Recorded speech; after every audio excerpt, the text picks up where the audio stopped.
Bonjour mesdames et messieurs et bienvenue à Écho d'Afrique de ce jour. Allons en Centrafrique où l'hémicycle de l'Assemblée nationale va vibrer ce 30 mars au rythme de la cérémonie d'investiture du chef de l'État. Tout se fait désormais pour neuf. Toutefois, les avis des Centrafricains divergent sur ces travaux d'embellissement. Certains souhaitent que ces activités d'aménagement soient perpétuelles, même si des voix s'élèvent pour juger l'action de la municipalité et du comité d'embellissement de la ville. Les responsables de la mairie clarifient les choses. Selon eux, ces travaux iront au-delà de cette célébration. Beaucoup de Centrafricains pensent que les travaux d'embellissement de Bangui devraient être perpétuels. Pour eux, le gouvernement ne doit pas seulement attendre les grandes célébrations pour embellir la ville. Il faut rappeler que le chef de l'État centrafricain Faustin Archange Touadéra a été réélu pour un deuxième mandat de 5 ans le 27 décembre dernier. Il sera donc ainsi officiellement investi ce jour en présence de plusieurs délégations étrangères. Parmi donc les personnalités arrivées à Bangui pour l'investiture, le président du Burundi Évariste Ndayishimiye et deux premiers ministres de la Gabonaise Rose Christian Ossou Karaponda et le Camerounais Joseph Diangote. La présence du président rwandais Paul Kagame fut un temps évoquée. Jusqu'à hier soir, le nom de la personnalité qui représentera Kigali restait encore incertain. Également, engagée militairement aux côtés de la Centrafrique, la Russie devrait, elle, être représentée par son ambassadeur. Mais l'ambassade fait savoir cependant que le ministre des Affaires étrangères, Sergei Lavrov, a téléphoné au chef de l'État réélu pour le féliciter. Côté français, en revanche, le secrétaire d'État aux Affaires étrangères, Jean-Baptiste Lemoyne, a fait le déplacement pour Bangui.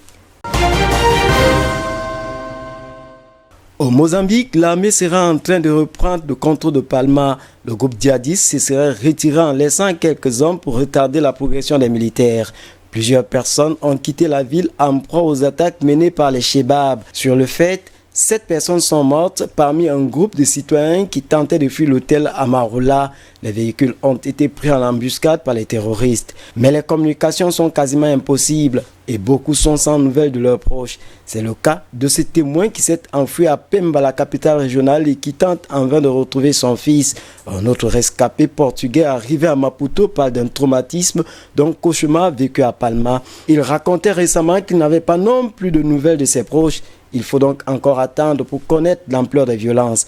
L'objectif de cette attaque était d'envoyer un message destiné aux autorités mozambicaines, mais aussi aux investisseurs étrangers comme Total et aussi aux autres groupes djihadistes au-delà du Mozambique pour obtenir le soutien. Rendons-nous à Djibouti où Al-Shabaab menace les intérêts français et américains. Dans des messages audio et vidéo diffusés, le groupe djihadiste Al-Shabaab a appelé à frapper les États-Unis et la France. En moins de 2 semaines de l'élection présidentielle, Ahmed Diriye, le chef du groupe terroriste implanté dans la Corne de l'Afrique, a dénoncé les actions du président djiboutien Ismaël Omar Guelleh qui aurait selon lui contribué à transformer Djibouti en une base militaire d'où chaque guerre contre les musulmans en Afrique de l'Est serait planifiée et exécutée. Le chef djihadiste a par la suite appelé les musulmans du pays à faire des intérêts américains et français à Djibouti la priorité absolue de leur cible. Ce pays d'Afrique de l'Est avait déjà été frappé par les membres du groupe djihadiste Al-Shabaab en 2014.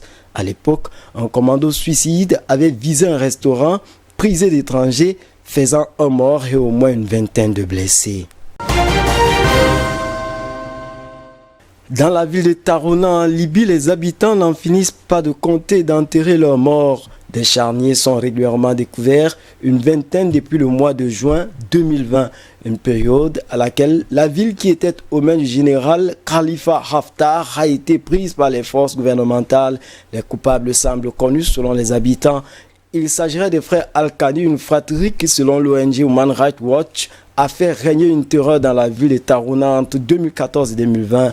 La ministre Al-Khani tue des familles. Certains membres de ce groupe criminel sont chefs et ses commandos sont toujours dans la région de l'Est en toute liberté sans être harcelés par aucune agence gouvernementale.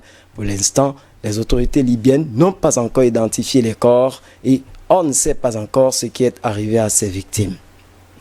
Voilà qui referme cet autre numéro. Prenons rendez-vous demain à la même heure. Portez-vous bien, restez scotchés sur les antennes de DBS Télévision.